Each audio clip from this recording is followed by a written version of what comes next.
Com este vídeo, nós vamos dar início ao curso de Física Nuclear, né? Então, o conceito mais básico, o primeiro tema que vamos tratar é sobre as coisas, vamos dizer assim, que saem de dentro do núcleo e que, historicamente, permitiu o surgimento dessa sub-área de conhecimento, né? Física Nuclear.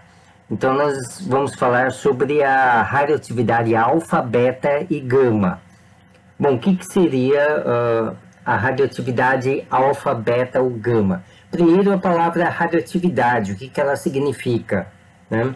Historicamente, nós sabemos que a radioatividade ela foi descoberta, vamos dizer assim, na primeira década do século XX, né? Então, alguns nomes que foram importantes nesse processo foi o casal Marie Curie e Pierre Curie. Nós sabemos que eram químicos, né? São dois químicos que estavam num trabalho de isolar alguns elementos que ainda não eram conhecidos, né? Então, dentre eles, o rádio e o polônio. Só que o rádio e o polônio são elementos que emitem partículas, vamos dizer assim, provenientes do núcleo. Na época não se sabia disso, né? Então, esses cientistas estavam manipulando esses elementos e tentando identificar as propriedades desses elementos, não tinham ideia do que era radioatividade e o interesse era centralmente químico, né? Então, determinar as propriedades químicas desses elementos e tudo mais. Um dos elementos, né, foi chamado de rádio e foi observado que esse elemento, quando deixava perto, era colocado perto de placas fotográficas, né, mesmo que os filmes estivessem protegidos, os filmes ficavam empretejados quando revelados, né? Então isso significava que alguma coisa estava penetrando no invólucro onde estava esse filme e impressionando o filme. Então, em função disso, e como não se sabia do que se tratava, se denominou de radioatividade, né? Em função do elemento que chamava rádio e em função de que ele fazia alguma coisa para empretejar as placas fotográficas, né? Bom, vamos dizer assim, o primeiro indício do que estava acontecendo, do que seria a radioatividade, ela foi decifrada por um experimento, que é um experimento que tem a ver com o tubo de raios catódicos, né, que tinha sido recentemente inventado, que no fundo é aquele tubo que é encontrado nas televisões antigas e nos monitores e computadores antigos, e é um tubo de vácuo, em que você tem uma parte traseira em que você tem um metal que é aquecido, e quando esse metal é aquecido, elétrons são emitidos, né? Alguns elétrons que não são tão fortemente ligados aos átomos do metal são emitidos pela própria vibração molecular do metal, e aí você acelera esses elétrons com um campo elétrico e os faz desviar ou num campo elétrico ou num campo magnético. E esses elétrons que se desviam dentro do tubo de vácuo, ali tem vácuo, né, para que os elétrons não percam energia com a interação com o ar, eles são desviados, né, pelas placas eletromagnéticas, e aí eles vêm se chocar com a parte frontal do tubo, onde tem um material fosforescente. Então, esse material fosforescente, para quem está fora do tubo, vai ver um ponto luminoso. Então, isso é feito com um padrão de modificação dos campos eletromagnéticos aí dentro, de forma a fazer com que os elétrons batam em pontos selecionados da tela, de forma a formar uma imagem, né? Então, a invenção do tubo de raios catódicos permitiu fazer um experimento semelhante para aquilo que estava sendo emitido pelos átomos de rádio, né? Ou também o Pierre e a Marie Curie descobriram, além do rádio, outras substâncias como o polônio, né? Então a Marie Curie nasceu na Polônia, então em função disso esse elemento foi denominado de polônio.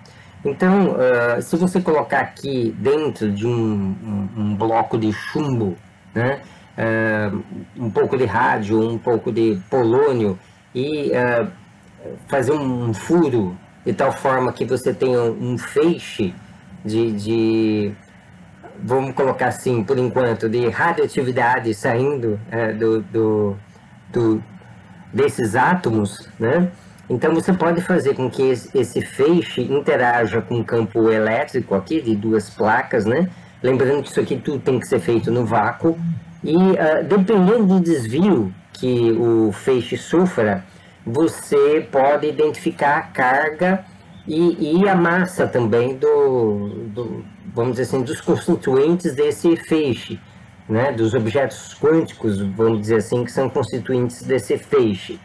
Então, o que se observou a partir do rádio e do polônio, né? Outras substâncias também podem ser usadas como urânio, tório e etc. São elementos, vamos dizer assim, que estão no final da tabela periódica, né? Elementos relativamente pesados. O que se observou é a existência de 3 feixes diferentes, de propriedades diferentes.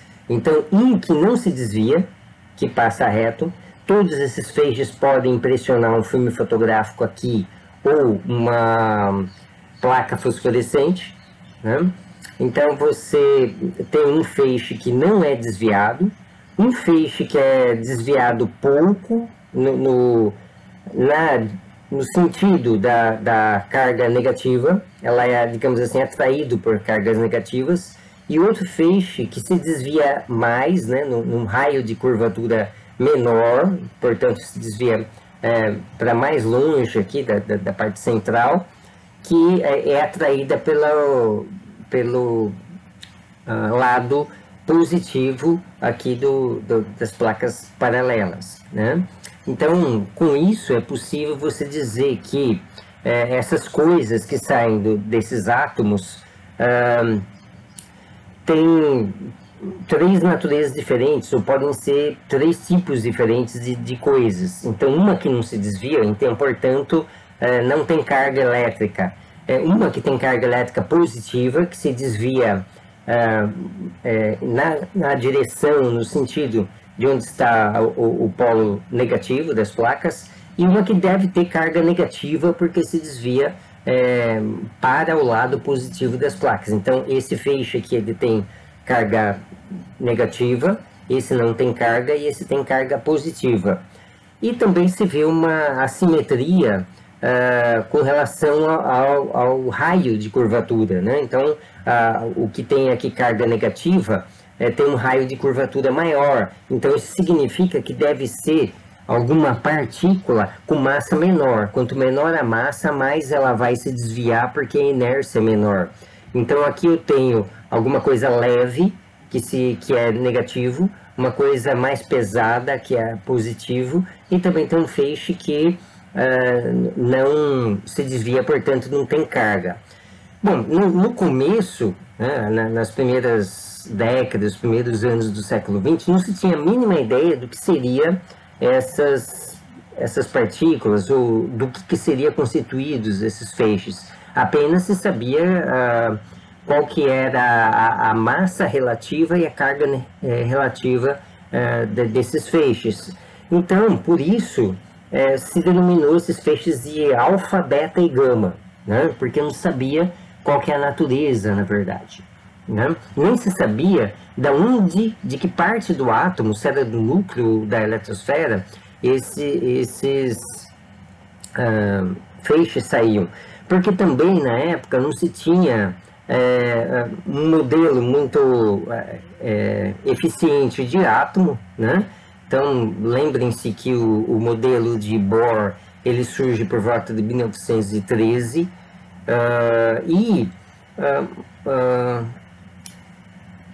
mesmo no começo do século XX, o elétron ainda não tinha sido descoberto e nem, muito menos o nêutron, né? O nêutron ele foi descoberto apenas na década de 30, embora se soubesse que ele deveria existir antes, mas ele só foi identificado individualmente na década de 30. Então, vamos dizer assim que os cientistas da época estavam ainda em uma obscuridade com relação a o que seriam esses raios. Então, durante muito tempo, se chamou esses raios, né, esses feixes, de alfa, beta e gama, e isso ficou até os dias de hoje, embora hoje nós podemos identificar quais são as partículas que constituem esses raios, né?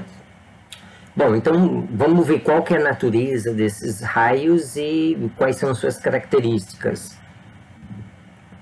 Bom, a partícula alfa, pela medida da sua massa e sua carga, e depois quando se sabia já qual era a massa e a carga de prótons e nêutrons, pôde-se identificar a partícula alfa como sendo um conjunto de 2 prótons e 2 nêutrons. Então, a partícula alfa, ela corresponde ao núcleo do átomo de hélio. É como se fosse um núcleo que saísse com uma certa energia, né? Um núcleo de hélio que saísse com uma certa energia do átomo, sem elétrons, né? Então, ele vai ter uma carga duplamente positiva, né? Vai ser o módulo da carga da partícula alfa vai ser equivalente a 2 vezes o módulo da carga do elétron, né? Porque a carga do próton é a carga do elétron mais positiva do ponto de vista elétrico, né? Então ela vai ser um conjunto de 2 prótons e 2 nêutrons. Aqui os prótons e nêutrons estão representados como bolinhas, mas eu já vou avisando que essa representação é muito ruim, né? Prótons e nêutrons não se juntam numa partícula alfa como 4 bolinhas grudadas, não é isso? A partícula alfa vai ser esférica, como ela como um todo, né?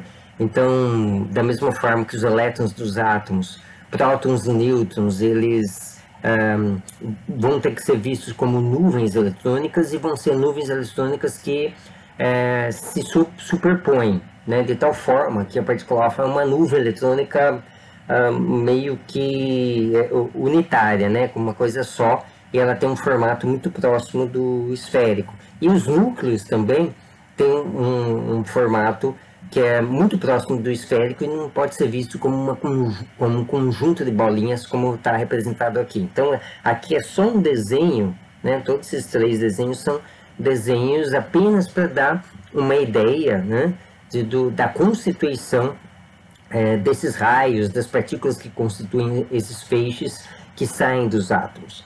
Em princípio, não se sabia que esses raios saem do núcleo ou da eletrosfera, mas depois, com a medida da possibilidade da medida da energia dessas partículas, se constatou que elas só poderiam vir do núcleo, porque a energia que elas têm é muito maior do que a energia dos elétrons nos átomos. A energia dos elétrons dos átomos correspondem à faixa, né, de eletronvolts, né? Então, lembrando que um eletronvolt corresponde a 1,6 vezes 10 a menos 19 de Joule. Então, da ordem de menos de 19 joules, ou 10 menos 18, porque alguns elétrons têm mais de 10 eletronvolts de energia. Essa é a faixa de energia dos elétrons na eletrosfera. Agora, os feixes, né, de partículas alfa, beta e gama, cada partícula individualmente nesse feixe vai ter uma energia da ordem de mega electronvolts ou, no mínimo, dezenas ou centenas de kiloelectronvolts. Então, é um nível de energia muito maior do que aquele que você tem na eletrosfera. Então, daí se atribuir a saída, vamos dizer assim, desse tipo de radioatividade do núcleo, né? Então, é um fenômeno nuclear. Depois, é claro, nós vamos ter muito mais evidências de que a alfa, a beta e a gama saem de dentro do núcleo, né? Bom, vamos passar aqui para gama, depois a gente vai para beta. Bom, então, voltando aqui na alfa, a alfa, na verdade, é um pedaço do núcleo que se desprende do núcleo, né? A gama, nós sabemos que as partículas gama estão dentro do espectro eletromagnético, elas, vamos dizer assim, correspondem a um extremo do espectro eletromagnético em que, bom, nós sabemos que toda onda eletromagnética pode ser vista também como fótons, né?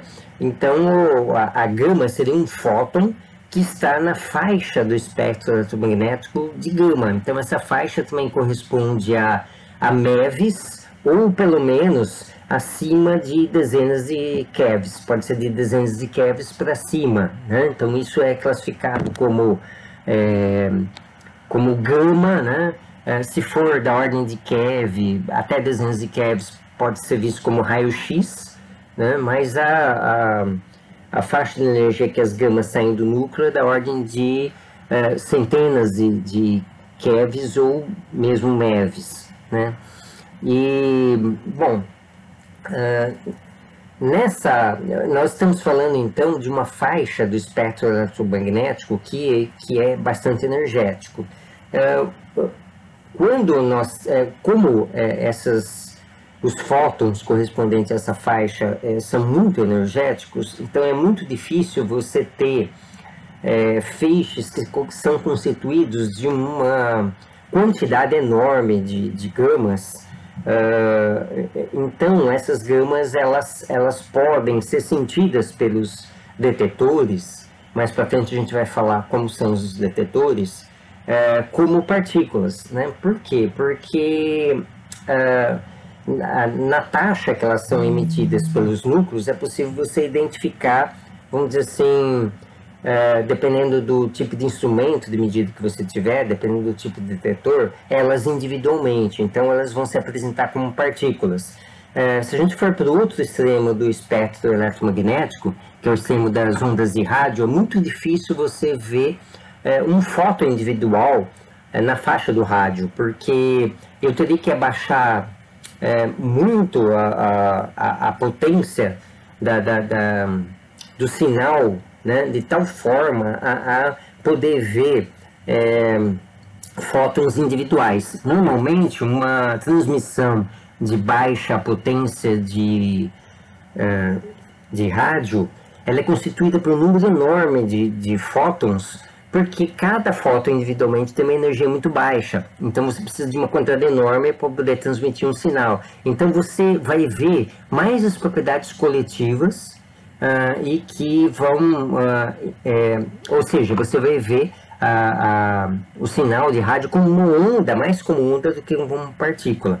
Isso não significa que cada partícula individualmente não tenha propriedade ondulatória. Cada partícula individualmente tem propriedade ondulatória, mas quando você junta muitas, você perde um pouco da noção da espacialidade ou da individualidade dos fótons, né?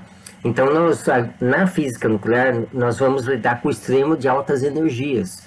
Então, significa que nós vamos ver mais as radiações como partícula do que propriamente como onda, embora as duas características ainda valem em qualquer instância, em qualquer nível de energia. É uma questão de como que a gente faz a medida desses objetos quânticos, né? A gama, então, seria um fóton. Então, o fóton ele não tem nem carga nem massa. E da mesma forma que o átomo ele pode emitir e absorver fótons devido à mudança de níveis de energia dos seus elétrons, da mesma forma, nós vamos ver mais para frente que prótons e nêutrons dentro do núcleo têm níveis de energia também quantizados. E a gama, ela surge quando um próton ou um nêutron passa de um nível energético para outro nível energético, né? Passa de um nível energético mais alto para um nível energético mais baixo, e com isso ele emite uma partícula gama. Então a gama ela pode ser vista como oriunda da transição de níveis de energia dos prótons e nêutrons dentro do núcleo, né? Então é muito diferente a sua natureza em relação à partícula alfa, que seria um pedaço do núcleo que se desprende do núcleo, né? A beta, lembrem-se pelo slide anterior que a beta ela tem carga negativa.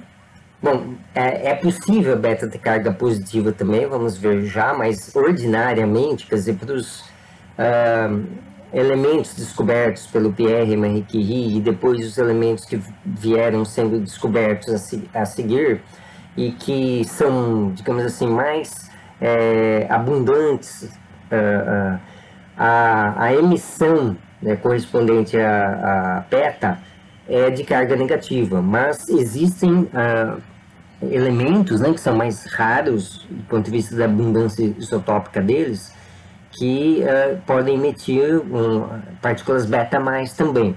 Mas lembrem-se que a partícula beta tem uma massa menor do que a alfa. Então, a medida da massa da beta indica que ela é um elétron, né? Então, no caso da emissão beta menos, você teria a emissão de um elétron de dentro do núcleo. Bom, elétron dentro do núcleo é uma coisa muito estranha, né? Porque quando nós pensamos em átomo, nós dividimos o átomo em núcleo e eletrosfera e dizemos que os elétrons estão na eletrosfera. Então, nós excluímos a possibilidade de elétrons estarem dentro do núcleo. Bom, de fato, nós não temos elétrons dentro do núcleo. Então, como que um elétron pode sair do núcleo? Esse elétron sai do núcleo porque como produto de uma reação nuclear, de uma transformação nuclear. Então, dentro do núcleo, o que acontece é que um nêutron pode se transformar num próton, né? E com isso, produzir um elétron nesse processo. Porque se um nêutron se transforma num próton, você tem uma violação no princípio de conservação de carga. Dentro da física nuclear, nós vamos ver vários princípios de conservação, além, por exemplo, de conservação da energia e conservação do momento angular. Um deles é a conservação de carga. A carga no universo não pode ser nem criada nem destruída, apenas se transforma.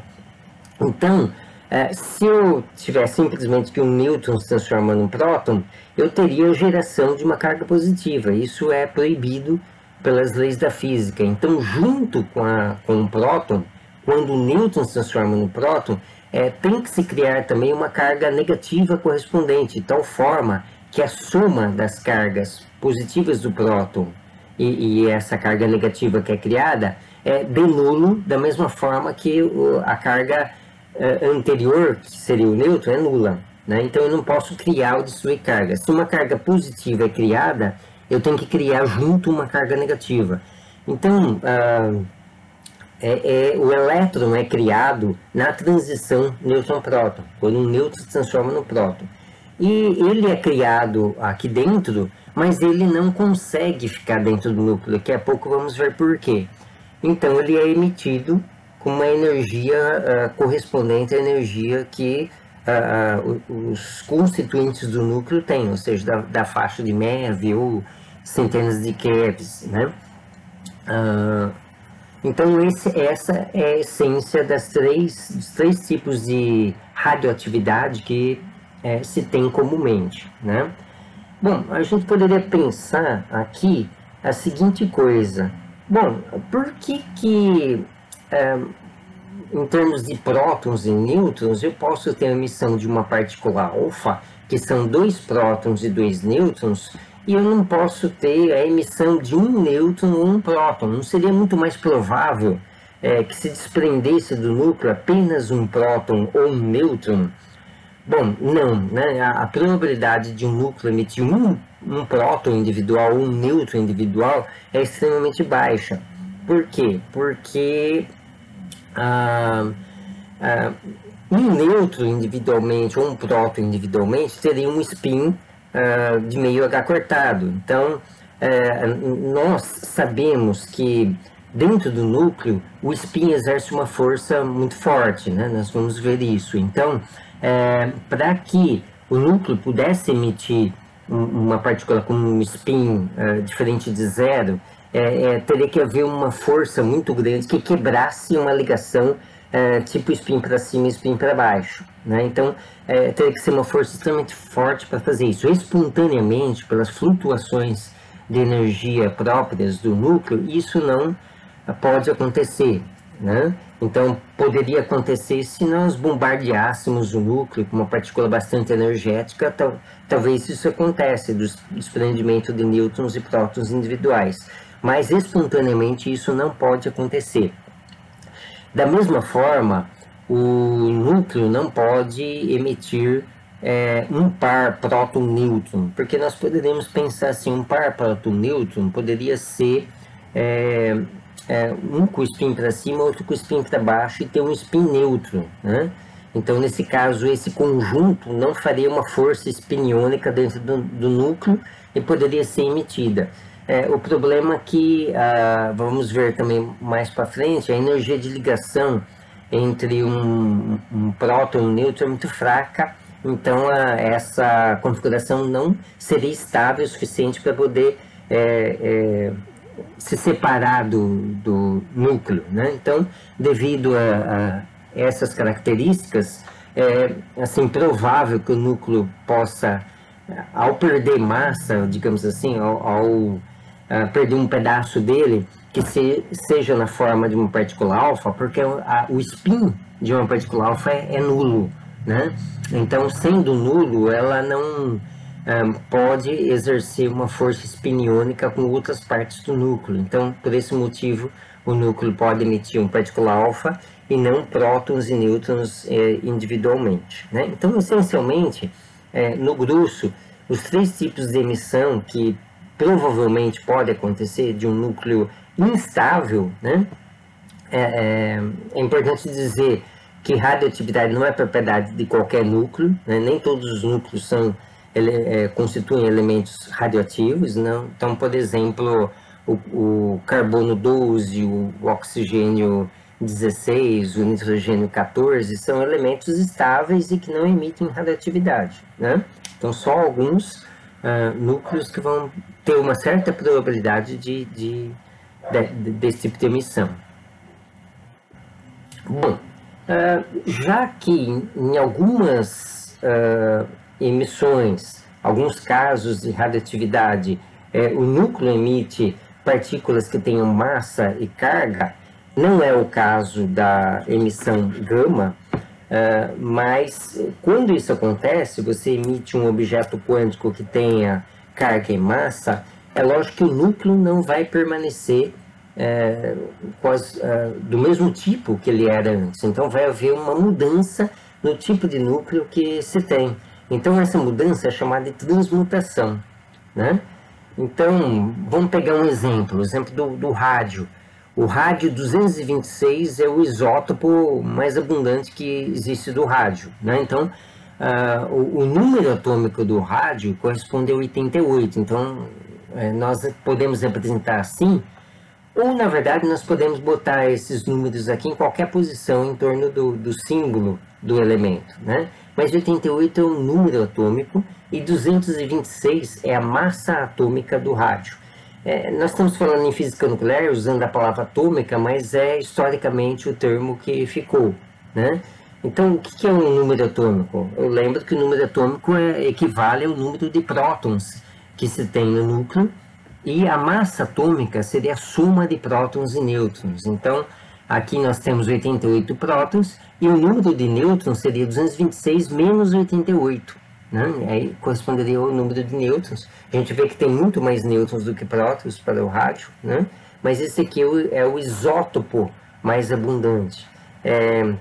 Lembrando que o termo isótopo se refere a núcleos diferentes, mas que tenham o mesmo número atômico. Então, por exemplo, tudo que tiver 88 prótons vai ser rádio. Mas eu posso ter o rádio 226, eu posso ter o rádio 224, o rádio 223. Então, esses diferentes rádios são diferentes isótopos do rádio. Eles têm, a diferença entre eles é o número de nêutrons, mas todos têm o mesmo número de prótons. O número de prótons vai corresponder ao número de elétrons, e o número de elétrons que o átomo tem lhe dá as suas propriedades químicas. Então, todos são rádio, todo elemento que tem 88 prótons são denominados rádio, porque todos vão ter a mesma propriedade química, eles vão reagir quimicamente da mesma forma. A diferença entre eles vai ser apenas a massa, porque eles têm nêutrons diferentes, né? Então, a única forma de eu distinguir um rádio 226 de um rádio 224 seria suas propriedades nucleares ou propriedades de massa, né? Bom, então, no que diz respeito à transmutação, o rádio ele é um emissor alfa. Então, isso significa que o rádio, em algum momento, o núcleo do rádio pode emitir uma partícula alfa, que está aqui. Então, a partícula alfa vai roubar, digamos assim, do núcleo do rádio, 2 prótons e 2 nêutrons. Então, evidentemente, se ele rouba 2 prótons, o número atômico vai passar de 88 para 86, né? Então, eu vou ter um outro elemento. O elemento de número atômico 86 é o radônio, né? Então, vai mudar as propriedades químicas desse elemento. Então, o rádio é sólido, né? Então, ele é encontrado normalmente na forma sólida, composto com outros materiais, e normalmente na Terra você tem um pouco de rádio, na Terra comum, e o radônio é um gás, né? Então, se é um gás, ele vai emanar e vai ficar no ar, né? Então, quando nós temos uma emissão de partícula alfa, você tem automaticamente a mudança do tipo de núcleo que se tem, o tipo de átomo que se tem, e a mudança nas propriedades químicas que ele tem. E também a partícula alfa, ela vai, no total, roubar uma massa atômica de 4 unidades, porque são 2 prótons e 2 nêutrons. Então, a massa atômica vai diminuir de 226 para 222, né? Então, esse é um exemplo de transmutação, ou seja, eu transformar um elemento em outro elemento, né? É um processo espontâneo nesse caso, né? Mas o termo transmutação é o mesmo que é usado na alquimia, né? Então eu lembro que na alquimia se via como possível a transformação de chumbo em ouro, né? Então que uma das metas da alquimia seria a mudança da natureza dos elementos, né? Então, transformar materiais ordinários em materiais raros e preciosos, né? Então, depois da passagem da alquimia, lá na Idade Média, quando se entrou na Idade Moderna, se verificou que a alquimia era uma bobagem, né? Contudo, com o advento da física nuclear, volta a se ter que o sonho dos alquimistas, na verdade, é uma realidade. Nós podemos, sim, transformar chumbo em ouro, né? Uma maneira de fazermos isso é pegar chumbo, bombardear os átomos de chumbo, vamos dizer assim, a substância chumbo com nêutrons. Esses nêutrons podem vir provenientes de um reator nuclear, nós vamos ver isso. E a captura de nêutrons pelos núcleos associado à emissão beta, ou seja, mudança de nêutrons em prótons, e também a possibilidade de sair partículas alfa dos núcleos, vai mudar a natureza dos núcleos de chumbo. Então tem uma probabilidade disso acontecer. Quando nós pegamos o chumbo e bombardeamos com nêutrons, não vai ser só o ouro que vai ser formado, mas vai ser formado ouro, vai ser formado muitos elementos diferentes, dentre eles o ouro. O ouro, na verdade, com uma pequena probabilidade. Então, nós poderíamos fazer isso, né? Pegar uma amostra de chumbo, sei lá, 1 quilo de chumbo, levar para as mediações de um reator nuclear, você teria incidência de nêutrons sobre esses átomos, os núcleos dos átomos de chumbo se transmutariam em outros elementos, e depois nós separaríamos a pequena fração de ouro que seria formada, né? Então, seria uma maneira de transformar chumbo em ouro, maneira, vamos dizer assim, realizável fisicamente. Contudo, o custo disso seria muito maior do que o custo do ouro, né? Então, você poderia vender o ouro, mas isso não pagaria o custo da produção desse ouro, porque a quantidade que iria ser formada seria bastante pequena, né? Então, não compensa do ponto de vista econômico, né? Embora é importante sabermos que é possível fazer isso e que isso é um processo de transmutação, né? Então vamos ver outros exemplos. Aqui nós temos um núcleo de urânio, né? O urânio tem número atômico 92, tem 92 prótons e 92 elétrons, e a massa atômica dele é 238. Na verdade, esse é um isótopo do urânio. Eu posso ter urânio 234, 235, 236, né? Vários isótopos são possíveis, todos eles instáveis, todos eles podendo emitir radiações. Então, quando um núcleo emite, no caso uma partícula alfa, ele é um alfa emissor, ele também se transforma num elemento, digamos assim, mais leve, né? Então, ele diminui de 2, o número atômico vai de 92 para 90, e o elemento de número atômico 90 é o tório, né? E a massa atômica diminui de 4 unidades, então vai de 238 a 234, né? Então, se eu pudesse pesar numa balança essa amostra de urânio e pudesse esperar até que todos os átomos de urânio emitissem, eu vou avisando logo que isso seria um tempo extremamente longo, a balança iria ficar mais leve, porque as partículas alfa são emitidas, né, elas saem da amostra, pelo menos uma parte dela pode sair da amostra, então a amostra vai ficar mais leve, né?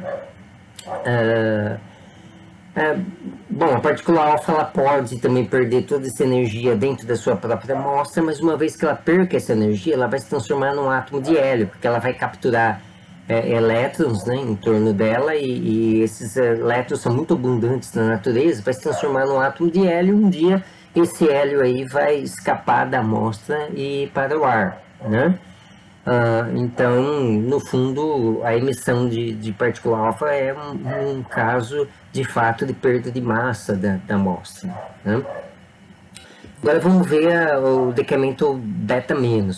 Talvez o exemplo mais famoso de decaimento beta-, de emissão de partícula beta-, lembrando que a beta é um elétron que sai do núcleo, é do carbono 14, né? Então, esse não é o isótopo mais abundante do carbono, o carbono mais abundante é o carbono 12, e o carbono 12 é estável, não emite nada. Mas o carbono 14 emite. Depois nós vamos ver como que funciona a datação por carbono 14. Mas o carbono 14 ele tem 6 prótons, né, de número atômico 6, e a massa atômica é 14. Então ele emite uma beta. Só que olha só o que acontece quando um núcleo emite uma beta. Bom, a beta ela é um elétron e a massa do elétron é aproximadamente 2.000 vezes menor que a massa do próton. Então, para você ter uma mudança de uma unidade na massa atômica, você precisaria perder uma massa equivalente à massa do próton ou do nêutron, que são massas semelhantes, né? Então, a massa do elétron é muito, muito menor, né? Então, isso não vai afetar o número que designa a massa atômica do elemento. Então, o elemento inicialmente tinha uma massa atômica 14 e vai continuar com a massa 14.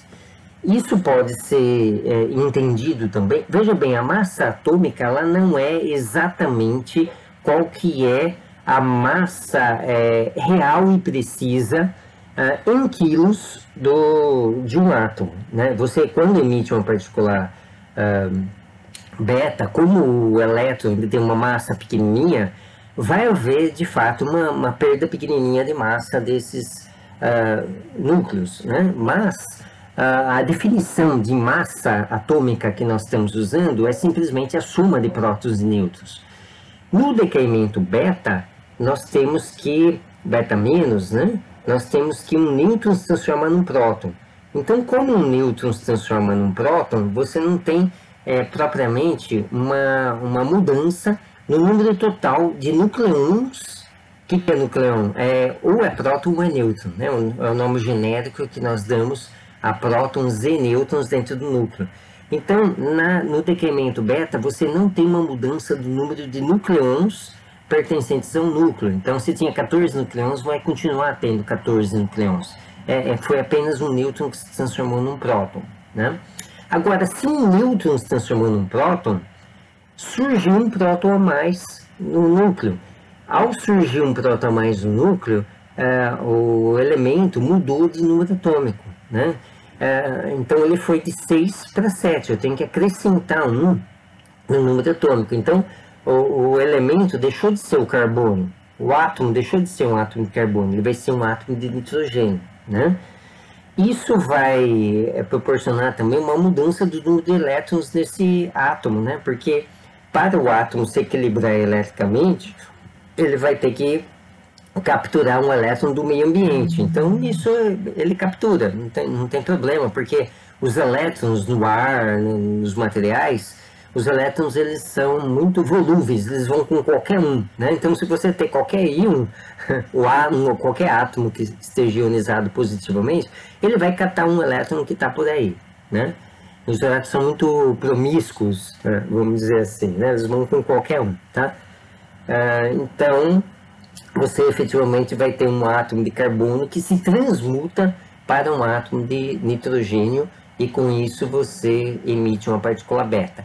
Essa partícula beta vai ser emitida com uma energia grande, né, equivalente à energia do núcleo, e consequentemente não vai ser ela que vai ser capturada pelo átomo de nitrogênio, porque ela está com energia tão grande que ela vai andar um tanto no material que se encontra. Se for no ar, essa partícula beta pode andar 1 metro, 2 metros de comprimento até perder a sua energia, e quando ela perde essa energia, ela vai ser incorporada em algum átomo que esteja precisando de elétrons, né?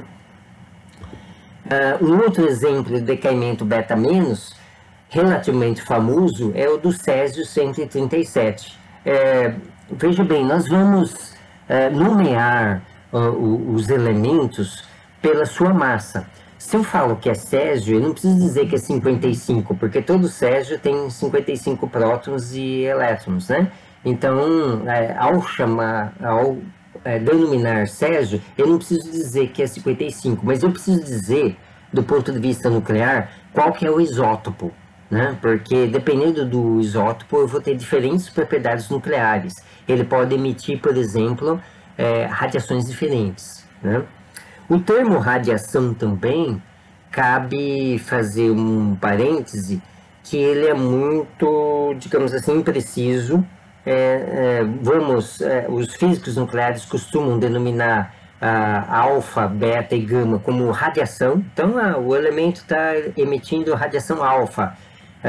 Isso acontece do ponto de vista histórico, né? Historicamente, alfa, beta e gama foram chamadas de radiações. Então, nós continuamos a chamar de radiação, embora posteriormente na física vá se fazer uma distinção entre radiação e matéria, né? Então, tudo aquilo que tem massa é matéria, tudo aquilo que não tem massa é radiação. E as partículas alfa e beta têm massa, então, desse ponto de vista, eles não seriam radiações. Mas nós, apesar disso, continuamos chamando alfa e beta de radiações, tá? Então, nós temos que lembrar, né, dessa observação quando nós estamos usando os termos. Na física nuclear, nós vamos usar vários termos inadequados, mas são termos que são usualmente falados no dia a dia, né? Então, nós não precisamos nos privar de falar, mas é preciso que nós entendamos o contexto em que as palavras são utilizadas, né? Então, o césio 137, ele também emite radiação beta-, né? Então, também, nesse caso, quando há a emissão de uma beta-, o número atômico precisa aumentar de uma unidade. Então, ele vai de 55 para 56. E o elemento 56 é o bário. Então, tanto aqui, esse esquema está nos mostrando que tanto no caso da radiação alfa quanto na beta, né, você tem a transmutação de elementos. Na gama, na emissão gama, você não tem. A emissão gama é apenas uma acomodação energética de prótons e nêutrons dentro do núcleo, né? Porque um próton, um nêutron está indo de um estado de maior energia para um estado de menor energia, emitindo a gama correspondente. Embora não haja transmutação, o efeito nocivo da gama vai ser tão intenso quanto a beta e alfa, né, dependendo da situação. Ou seja, a gama também é uma radiação que pode trazer, vamos dizer assim, consequências para a saúde das pessoas. Depois nós vamos ver uma parte do nosso canal aqui que se dedica à proteção radiológica. Nós vamos ver como calcula a dose e a estimativa do grau de periculosidade que nós teríamos em relação à saúde humana de lidar com diferentes elementos radioativos. Ainda vamos citar um exemplo do decremento beta+, né? Então, nós dissemos anteriormente que pode haver um desprendimento, uma emissão de uma partícula positiva que tem a mesma massa do elétron. Bom, o que seria essa massa positiva? Se nós colocarmos o elemento níquel dentro daquela caixa de chumbo do slide anterior e fizermos passar pelas placas paralelas carregadas, esse raio, né, esse feixe de partículas beta vai se desviar no mesmo sentido que as partículas alfa desviam, portanto vai ser positivo, mas o desvio vai ser maior, porque são partículas de massa equivalente à do elétron. Então, na física nuclear e na física de altas energias, nós denominamos partículas que têm a mesma massa, mas carga diferente de antipartícula. Então, a partícula que está sendo emitida, no caso do níquel 54, é a antipartícula do elétron, ou um elétron de carga positiva. Esse elétron de carga positiva é chamado de positron. Então, novamente, é uma partícula de mesma massa do elétron, exatamente a mesma massa do elétron, mas com carga positiva, né? Então, seria uma antipartícula do elétron. Normalmente, em condições normais, quando uma partícula encontra a sua antipartícula correspondente, elas se anulam. Em que sentido? Anula-se a massa dessas partículas e, como consequência, você tem digamos assim, a emissão da energia, a conservação da energia dessas duas partículas na forma de uma partícula que não tem massa, ou seja, um fóton, né? Então, normalmente, quando um elétron encontra um pósitron, eles vão se aniquilar, vão deixar de existir o elétron pósitron, e no lugar deles vai surgir uma partícula gama com a mesma energia, que corresponde à soma das energias do pósitron e do elétron. Então, esse pósitron que vai ser emitido pelo níquel 54, assim que ele sair do núcleo, ele fatalmente vai encontrar um elétron pelo meio do caminho, que elétron tem em todo lugar, e vai aniquilar esse elétron e se transformar numa gama, né? Portanto, toda vez que nós temos emissão beta+, essa emissão beta+, em geral, é acompanhada por radiação gama. Um outro aspecto dessa última transformação nuclear é o que acontece com o número atômico do elemento. Então, veja bem, se a beta- é originada quando um nêutron se transforma num próton, a beta+ é ao contrário, é quando um próton se transforma num nêutron. Essas duas transformações dentro do núcleo são possíveis e elas acontecem quando o núcleo, entre aspas, busca uma estabilidade maior, né? Então, digamos assim que, entre aspas, o objetivo do núcleo seria sempre provocar emissões para ficar mais estável. Então, aqui no caso da beta+, nós teríamos uma transformação, o próton se transformando no nêutron. Então, para você conservar a carga, teria que surgir uma carga positiva. Então, por isso que surge o positron, né, que é a antipartícula do elétron. Então, nesse caso, nós temos uma diminuição do número atômico, porque o núcleo perde um próton, né? Então, nesse exemplo, nós temos o níquel 54, ele é um emissor beta+, então o número atômico do níquel é 28, com a transmutação nós temos o surgimento de um elemento com número atômico 27. Então, o elemento do número atômico 27 é o cobalto, né? Então você tem uma transformação de níquel para cobalto. É importante salientar também, como uma observação, que quando você tem um elemento que emite um certo quantidade de radioatividade, nós dissemos que diminui a quantidade desse elemento, mas isso não quer dizer que ele desaparece, o núcleo desaparece, o núcleo apenas se transforma em outro tipo de núcleo, mas ele continua ali, né?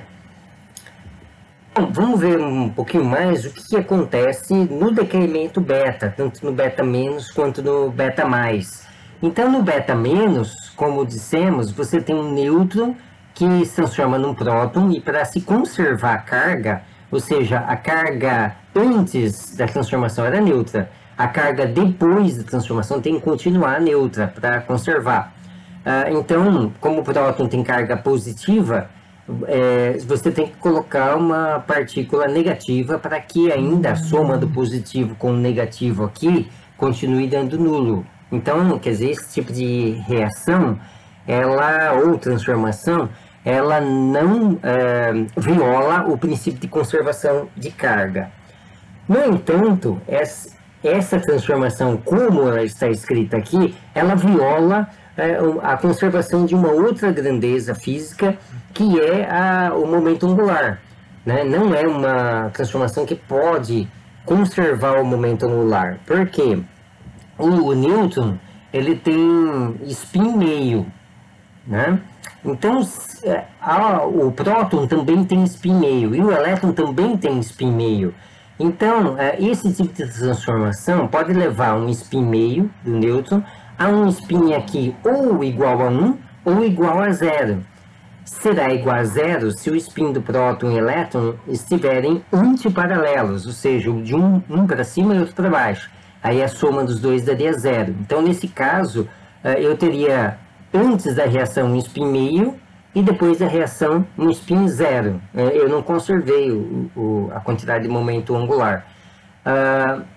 Outra possibilidade seria os dois spins, tanto do próton quanto do elétron, estarem para cima, digamos assim, né? Quer dizer, eles orientados no mesmo sentido, uma orientação paralela. Então, aí eu teria que somar esses dois spins, daria o spin total 1. Então, eu teria no começo um spin meio, e depois teria um spin 1. Também não conserva a quantidade de momento angular. E é necessário que o momento angular se conserve. Então, para que nós tenhamos a conservação do momento angular, é necessário que apareça uma outra partícula aqui. Mas é uma partícula muito engraçada, porque só com essa transformação eu já produzi a conservação de carga. Então vai ser uma partícula de carga 0 e tem que ser uma partícula de massa 0 também, porque aqui já conserva, né, a massa que eu teria, né? Também seria até possível conservar a quantidade de energia que eu tenho. Então, aqui vai aparecer uma partícula que não tem massa, não tem carga, ou pelo menos, se ela tiver massa, essa massa é extremamente pequena, e que tem apenas momento angular, tem apenas spin. Então, aqui vai aparecer uma partícula que é praticamente só spin, né? E o nome dessa partícula, que é essa aqui, é neutrino, né? Mais especificamente, antineutrino para essa reação aqui. Então, esse tipo de reação vai ser balanceada, vamos dizer assim. Lembra lá do balanceamento das reações químicas? Aqui é a mesma coisa, né? A gente tem que balancear a reação, impondo todas as conservações de todas as quantidades que de fato se conservam, como carga e momento angular, né? Então, aqui eu tenho o balanço completo, né? Uma reação que conserva tanto carga quanto momento angular, mas é necessário que apareça esse antineutrino aqui. né? E no decaimento beta+, eu teria uma coisa muito semelhante, né? Então, no decaimento beta+, eu tenho um próton que se transforma num nêutron, então tem que aparecer um pósitron para conservar a carga, ó, carga positiva antes, carga positiva depois, né? E da mesma forma, para conservar o momento angular, eu teria que aqui acrescentar uma partícula, esse sim que a gente chama de neutrino. Então, o neutrino é formado no decaimento beta+, e o antineutrino é formado no decaimento beta-, né? Bom, o neutrino é uma partícula que praticamente só tem spin, né? Só tem momento angular. Então, é uma partícula assim, de difícil detecção, né? Mas é possível sua detecção frente a algumas reações nucleares, né? E um lugar em que acontece esse tipo de reação, né, o decaimento beta+, é dentro do Sol, que vai ser objeto do nosso próximo vídeo. Então, em função disso, como dentro do Sol acontece esse tipo de reação, saem os neutrinos, ou seja, o Sol é uma grande fonte de neutrinos que nós temos na natureza, e é possível detectar os neutrinos que vêm do Sol. Não é muito fácil fazer isso, mas é possível, né? Então, aqui nós temos assim com um destrinchamento mais detalhado de como que se dá o decaimento beta. Então, nós vamos ver também no próximo vídeo que o decaimento beta é fundamental para nós entendermos o que acontece com o Sol, como que o Sol produz radiação e libera essa radiação. Mas antes disso, vamos olhar um outro aspecto do decaimento beta, que é o seguinte: o elétron é produzido dentro do núcleo, mas ele não fica no núcleo. Então, qual que é a explicação quântica do porquê que ele não fica no núcleo, né? Se você pegar e bombardear qualquer núcleo, abrir a galinha, né, como na história da galinha dos ovos de ouro, e ver o que tem dentro do núcleo, jamais você vai encontrar um elétron lá dentro, né? Então, o elétron, na verdade, ele não pode ficar no núcleo por uma razão muito básica da mecânica quântica, porque o seu comprimento de onda é muito maior do que o tamanho do núcleo, então ele não pode existir num espaço que tenha um tamanho correspondente ao núcleo. Qual que é mais ou menos o tamanho de um núcleo? É de 1 femtometro, ou seja, da ordem de 10 a menos 15 de metros. Mas nós vamos ver agora que a energia que o elétron tem quando ele é produzido no interior do núcleo o leva a ter um comprimento de onda que é muito maior que 1 femtometro, que corresponde ao tamanho do núcleo. Como que nós podemos fazer a conta calculando qual que é o comprimento do elétron que é gerado pelo decaimento beta? Então, vamos ver aqui algumas relações. Se fosse um fóton e não um elétron, nós poderíamos estabelecer uma relação entre a energia desse fóton e a sua frequência.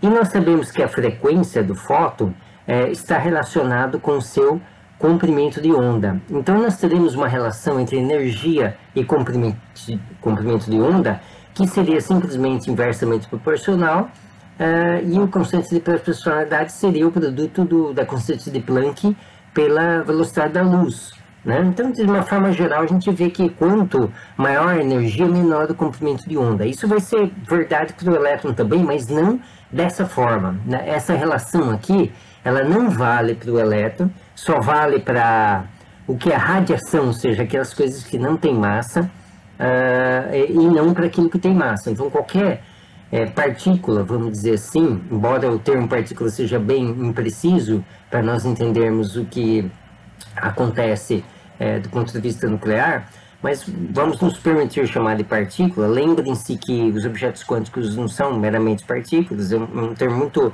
pálido para descrever o que de fato os objetos quânticos são, mas vamos dizer assim que isso estabelece uma relação entre o comprimento de onda dessa partícula e a sua energia.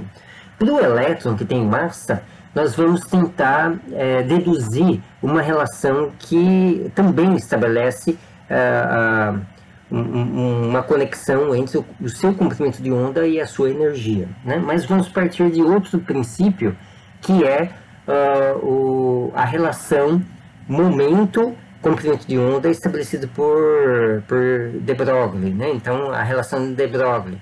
Então, ele fala que a quantidade de movimento é inversamente proporcional ao seu comprimento de onda, e a constante de proporcionalidade é a constante de Planck, né? Então, nós podemos inverter isso aqui e, digamos assim, isolar o lambda, estabelecer uma relação entre o lambda e a sua quantidade de movimento. Essa relação, ela vale tanto para partículas que têm massa quanto que não têm massa. Na verdade, ela vale para fótons também. Embora essa daqui, que é chamada de relação de Einstein, só vale para fótons, né? Então tem que compreender muito bem essa distinção entre as duas coisas, quando que eu posso utilizar uma relação e quando não posso utilizar uma relação. Essa é universal, mas essa aqui não é, né? Bom, então eu teria que estabelecer agora uma relação entre a quantidade de movimento e a energia para poder ver qual é a relação energia-comprimento de onda. Só que no caso dos elétrons gerados num processo nuclear, esses elétrons já são de nível relativístico, né? A energia cinética que esses elétrons têm, que é da ordem de MeV ou centenas de keV, já é relativística, né? Vocês se lembram que nós calculamos a energia dos elétrons no átomo e chegamos à conclusão que a velocidade com que os elétrons se moveriam com aquela energia cinética, né? Se fizesse sentido o conceito de trajetória, né? Eu poderia dizer que os elétrons se moveriam, mas eles têm uma energia. Aquela energia do elétron no átomo não chega a ser relativístico, porque corresponderia a uma energia de centésimos da velocidade da luz. Então, não chega a ser relativístico. Mas aqui é diferente. Aqui as energias são maiores, e para uma partícula que tem uma massa pequena, como o elétron, isso corresponderia a uma velocidade bastante próxima da velocidade da luz, né? Então, para estabelecer uma relação entre energia e quantidade de movimento, eu vou precisar utilizar uma relação relativística, né? Essa é a relação relativística que me dá a conexão entre a quantidade de movimento de uma partícula que tem uma certa massa. Aqui nós temos o m0, que seria a massa de repouso da partícula, com a energia, com a sua energia, né? Então, o que nós vamos fazer? Nós vamos isolar o P nessa relação, deixar o P como uma função de E e jogar aqui embaixo para estabelecermos uma relação entre lambda e E. E a relação que nós vamos ter é essa aqui, né? Essa é uma relação entre o comprimento de onda e a energia de uma partícula que tem uma massa de repouso m0 e que é relativística, né? Lógico que isso aqui pode ser usado mesmo que não esteja no âmbito relativístico, vai dar o mesmo resultado, né? Então isso é geral para qualquer partícula relativística ou não, tá? E agora nós vamos aqui para calcular o comprimento de onda do elétron gerado no decaimento beta. Nós vamos aqui simplesmente colocar os valores numéricos, né, das constantes e variáveis que nós temos aí. Quais são esses valores, né? Então, vamos colocar os valores em unidades do sistema internacional. Então, o C seria 3 vezes 10 a 8 metros por segundo, a velocidade da luz. A constante de Planck, 6,6 vezes 10 menos 34 joules segundo. E a energia, vamos supor que esse elétron é formado, depende do núcleo, mas vamos supor que ele é formado com energia de 1 megaelectronvolt, que é a energia típica disso, né? Desse tipo de decaimento, né? Se eu colocar aqui 0,1, eu teria 100 kevs, também eu vou chegar nas mesmas conclusões. Isso equivale a 1,6 vezes 10 a menos 13 de joules, lembrando que 1 electronvolt é 1,6 vezes 10 a menos 19. Então, se eu multiplicar por 10 a sexta aqui, do mega, né, que é 1 milhão, eu vou ter 10 a menos 13 aqui. E aqui eu vou colocar a massa de repouso do elétron. Qual que é a massa do elétron, efetivamente, né? A massa do elétron é 9,1 vezes 10 menos 31 de quilos, tá? Então, pegando esses valores numéricos e jogando aqui, nós podemos calcular qual que é o comprimento de onda quando o elétron é formado a partir do decremento beta. Tanto faz beta menos ou beta mais, é o mesmo cálculo. Então, o valor do lambda é de 1,4 vezes 10 a menos 12 de metros, se eu não errei nas contas, tá? Ou seja, esse valor é 1000 vezes maior do que o tamanho do núcleo, né? Então, se eu colocar aqui 0,1 MeV, eu também vou obter aqui um valor que é muito maior que o tamanho do núcleo. Então, sendo maior o comprimento de onda do elétron do que o núcleo, o elétron não pode ficar no núcleo, porque a densidade de probabilidade vai ser a função de onda ao quadrado.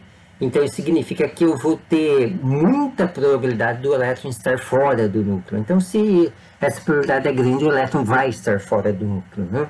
Então, portanto, por isso que nós não temos elétrons dentro do núcleo, né? O comprimento de onda não permite. Mesmo assim, poderíamos pensar assim, mas se elevarmos a energia, você teria que elevar a energia muito, talvez 1000 vezes mais, né, do que isso, ter energias da ordem de tera-electron-volts, né, que é muito difícil você obter isso para colocar um elétron no núcleo, mas mesmo assim, se você fizer um elétron com essa energia se aproximar do núcleo, provavelmente ele vai romper o núcleo e não vai se ligar, né? Depois nós vamos ver também que o elétron, ele não sente a força nuclear forte, e portanto seria muito pouco provável que o elétron pudesse ser encontrado dentro do núcleo.